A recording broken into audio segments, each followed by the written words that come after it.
So students, in the first part of the video, we were discussing about the methods of separation.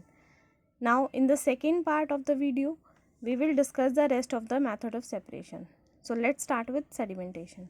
When the heavier component in a mixture settles down after water is added to it, the process is called sedimentation.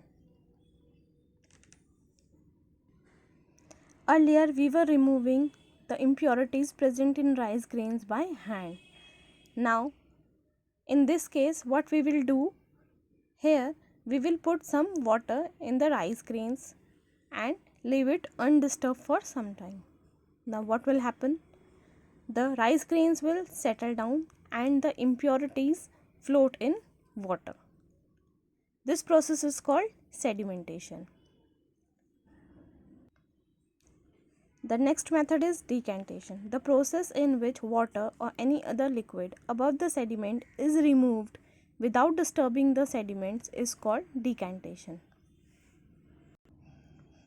So now what we will do, we will pour this water along with impurities in a separate beaker and separate the rice grains and water. This process is called decantation. It is also used to separate two immiscible liquids. Immiscible means those liquids which are not miscible, which are not dissolved. For example, if we dissolve oil and water, so what will happen?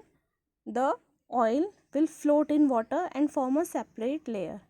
So we will separate the oil and water by this process of decantation. The next method is filtration. It is a method of separating an insoluble solid from a liquid by passing through a medium is called filtration. Filtration is also used to separate pulp and seed from the juice. It is also used to separate cheese and paneer from milk. The easiest example of filtration is this. What will happen here? Suppose we want to drink tea, and what will we do? We will make tea and filter this tea through this sieve and separate the tea leaves and the liquid tea. So this process is called filtration. Filtration can also be used to separate seeds and pulp from the juice.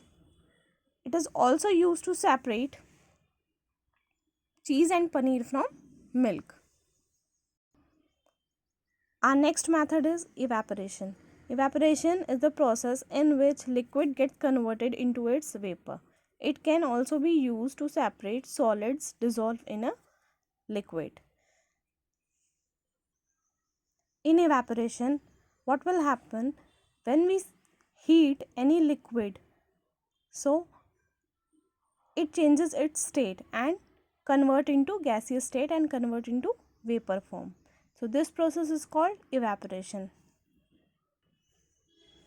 This process is used to separate solid dissolved in a liquid as well as used to separate salt from salt water or seabed. For example, suppose we have a salt solution and we want to separate the salt and water. So what we will do, we will heat the salt solution and the water will evaporate and salt is left behind. So this process is called evaporation.